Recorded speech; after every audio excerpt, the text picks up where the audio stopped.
Today's topic is Special Right Triangles Day 2, Unit 3, Day 10. The objective is I will be able to use special right triangles to determine the side length of right triangles. Now the first thing that I want us to go over is this concept of rationalizing a denominator. In cases when you have a fraction with a radical in the denominator, you use a technique called rationalizing the denominator to eliminate the radical from the denominator. For example, if we had a fraction where we had 4 divided by the square root of 2, we would want to get that square root of 2 out from the bottom of the fraction.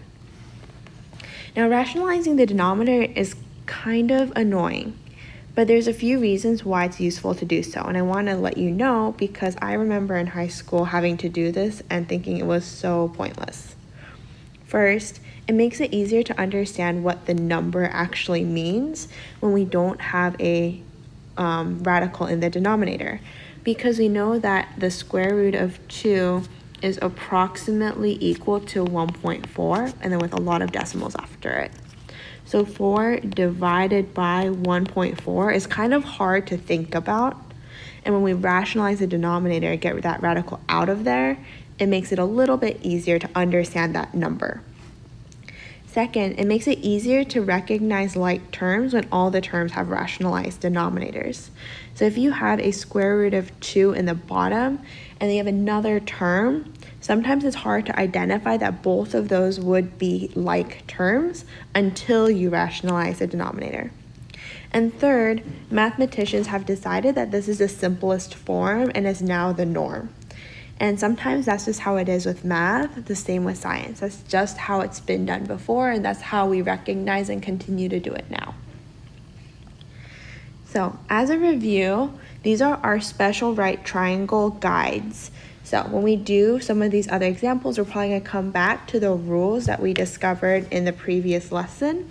So if we have a 45, 45, 90 degree triangle, then we know that these values are x, and then your hypotenuse is an x square root 2.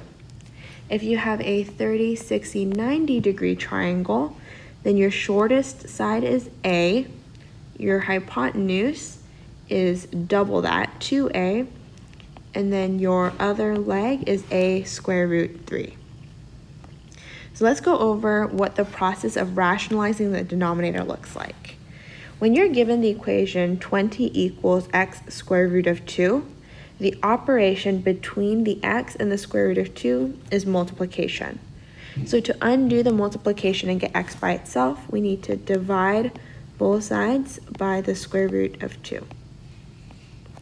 And then you end up with 20 over the square root of 2 equals x. But like we said before, we don't want to have a square root in the bottom. So we're going to multiply the bottom and the top by that square root. And what that does is we know that the square root of 2 times the square root of 2 equals the square root of 4. And we know that the square root of 4 equals 2. So that portion right there becomes just a denominator of 2. So we get 20 square root of 2 over 2. Now, 20 divided by 2 equals 10. So we can further reduce that to 10 square root of 2. And that's your final answer. Try your first student example on your own. Now the second teacher example is a story problem that uses special right triangles. So here an equilateral triangle has a side length of 10. Determine the area of the triangle. Remember, the area equals 1/2 base times height. So real quick, if we have a triangle here, this bottom part here is our base, and our height has to be that vertical portion that goes straight up and down. So we need the base and we need the height. Luckily, it tells us that we have a side length of 10. So when we draw a triangle here, it's equilateral, so all the sides are 10. So I already know my base is equal to 10. What I need to find out though is that height. And in creating that height, we also have a 30, 60, 90 triangle. So this is 60 degrees, and that's 30 degrees, all right? So then when we're looking at just this portion, then the 10 gets cut in half, and that becomes a 5. So I'm going to redraw the right triangle that we're focusing on. So this portion is half of the 10, which is 5, but this side length is still 10, and this is our height, which I'll put as h. Now the first step is always going to be to draw your guide triangle. So I'm going to draw my guide triangle in that same orientation, and I'm going to use the variable x. So this is my shortest side, this is my longest side, and this is my middle.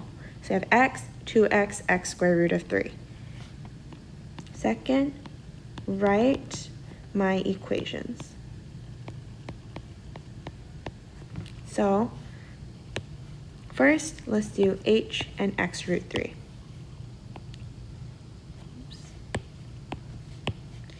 H equals x square root of 3. Second, 10 and 2x.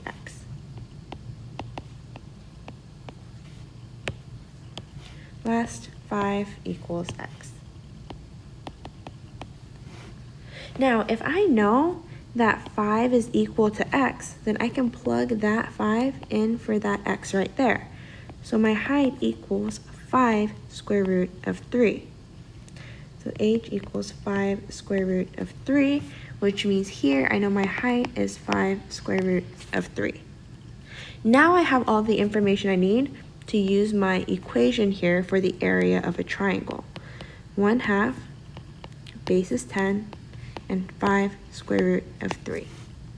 So when I multiply, I can do 10 times 5, I get 50. So 1/2, 50 square root of 3, and 1/2 of 50 gives me 25. So my final answer is area equals 25 square root of 3.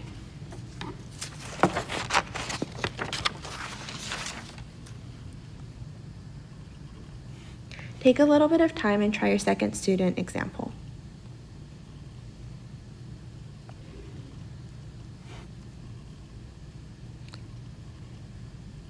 Now the third teacher example is another example of a story problem that you might come across.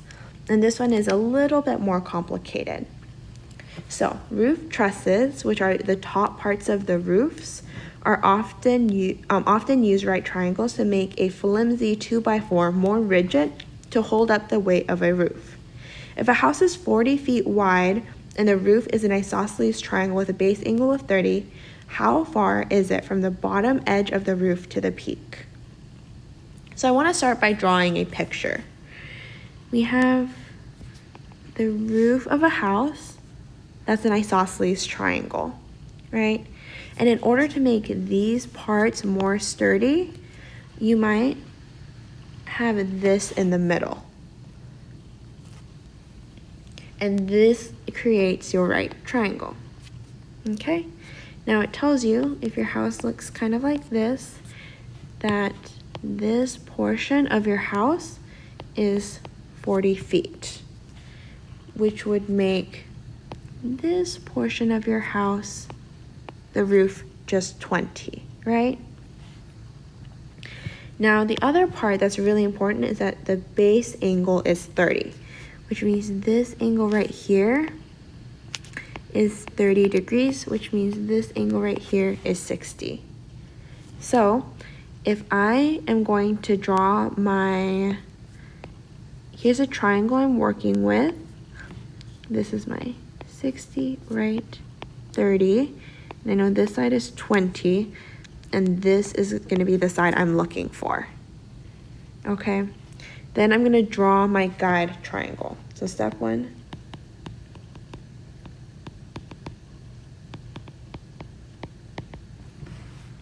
So